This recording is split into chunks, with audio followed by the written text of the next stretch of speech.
What can you bring to our organisation? Motivation. I will always strive to do my best and work harder.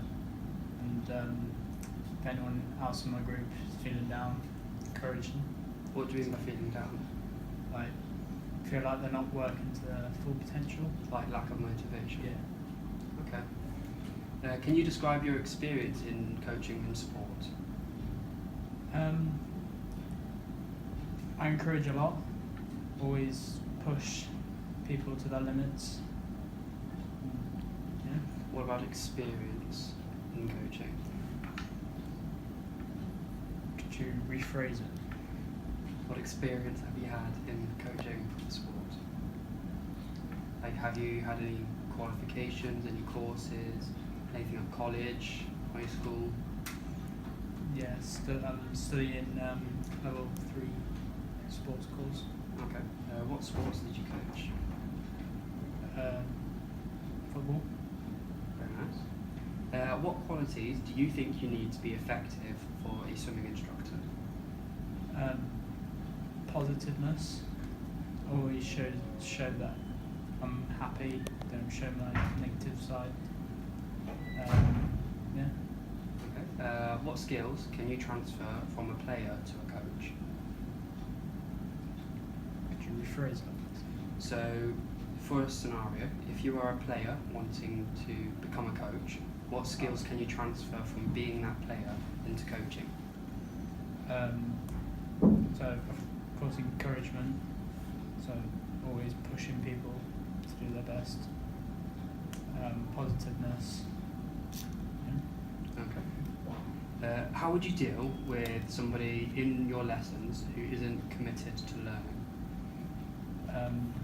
So, probably just put them in the deep end and hope for the best, maybe. Literally put them in the deep end. Or not deep end. Yeah, I understand. Yeah. How will you ensure that there is inclusivity in your lessons? Could you rephrase it, please? So, with swimming, for example, not a lot of facilities have full access for people who have special requirements, such as a disability of the missing limbs. How would you make sure that when you're teaching, you're able to ensure that everybody gets equal opportunity to learn? When I split them into like groups and put people of like different qualities maybe in the group. Okay. So like so all of them like work together. Maybe like form the same ability. Okay. What skills and qualities do you need to be effective in the leisure industry? Motivation, encouragement, positiveness, striving to be the best, really. Okay. And a final question. What challenges do you see in this job role?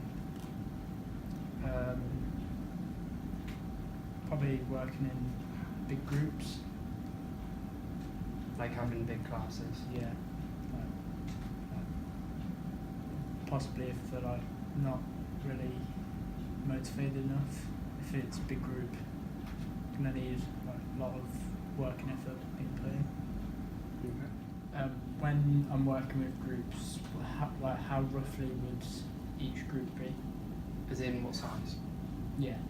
Okay, so typically the swimming groups and the sports groups are different size. So the swimming groups are usually smaller because you have a certain area of the pool to work in. But with the sporting groups, they can be larger depending on the sport or activity that you're doing. Yeah. What length, like hours, would I be working a week? So if you're working part-time, you're working a minimum of 16 contracted hours. If you're working full-time, it's a minimum of 32. With your days, you'll clock in whenever you start, 10 minutes beforehand to be on the floor and ready to teach your lessons. How would I be paid for my work I do? Okay, so when you come in, you sign in sign-in sheet and you clock in, and you get paid an hourly wage, which is every 2 weeks. Would I gain any experience for another job from the job role that I'm applied for? Yeah, so through this job role, you can work your way up and progress through our company. So if you start off as a swimming teacher, for example, you can learn different qualifications to get a higher qualification in teaching, or you can move on to other things that's similar, such as lifeguarding, or you can also move away from that and go into gym facilities, so like your NVQs. Last question, when can I start? Now. Okay. And that concludes our interview.